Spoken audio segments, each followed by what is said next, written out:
এই তো Snapdragon 8 Gen 3 দিয়ে আরও দুইটি ফোন লঞ্চ হয়ে গেল চায়নাতে, যা হলো ভিভো iQOO 12 সিরিজ, যেখানে থাকছে iQOO 12 এবং কি 12 প্রো। ফোনগুলোতে কি থাকছে আর প্রাইস বে কত তা জানাবো আজকের এই ভিডিওতে। আর এই সম্পূর্ণ ভিডিও জুড়ে থাকছি আমি শাহাদাত হোসেন সজীব, শাহাদাত টেকনিক্যাল থেকে। দুটি ফোনেতেই ব্যবহার করা হয়েছে 6.78 ইঞ্চি 144 hertz 1B colour HDR10+ AMOLED display.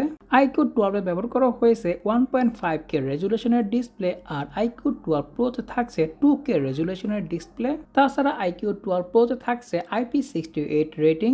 Out of the box দুটো ফোনেতে থাকছে Android 14 উইথ OriginOS 4.0, আর থাকছে সব থেকে লেটেস্ট স্ন্যাপড্রাগন 8 Gen 3 প্রসেসর, যেখানে থাকছে up to 16GB of RAM এবং কি 1TB স্টোরেজ উইথ UFS 4.0, আর এন্ট্রেটো স্কোর থাকছে 2 মিলিয়ন। সো আমরা বলতেই পাচ্ছি পারফরমেন্স দিক দিয়ে স্ন্যাপড্রাগন 8 Gen 3 সবগুলো ফোনই হবে এক একটা বেস্ট। দুইটি ফোনই থাকছে same 50 megapixel main sensor, 64 megapixel periscope telephoto lens, আর থাকছে 3x অপটিক্যাল জুম, আর আপনারা সর্বোচ্চ 100x ডিজিটাল জুম করতে পারবেন। আর থাকছে 50 মেগাপিক্সেল আল্ট্রাওয়াইড, আর থাকছে দুটো ফোনেতেই সিঙ্গেল 16 মেগাপিক্সেল সেলফি ক্যামেরা। আপনাদের সুবিধার জন্য কিছু পিকচার স্যাম্পল দেখে নিন এই দুইটি ফোনের, তাহলে একটি আইডিয়া চলে আসবে ক্যামেরা কোয়ালিটির। iQOO 12 এ থাকছে 5000 mAh ব্যাটারি, আর iQOO 12 প্রোতে থাকছে 5100 mAh ব্যাটারি।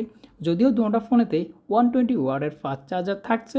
iQOO 12 লঞ্চ হয়েছে 4000 RMB-তে, যা বাংলা টাকায় কনভার্ট করলে 65 থেকে 68,000 টাকা হয়।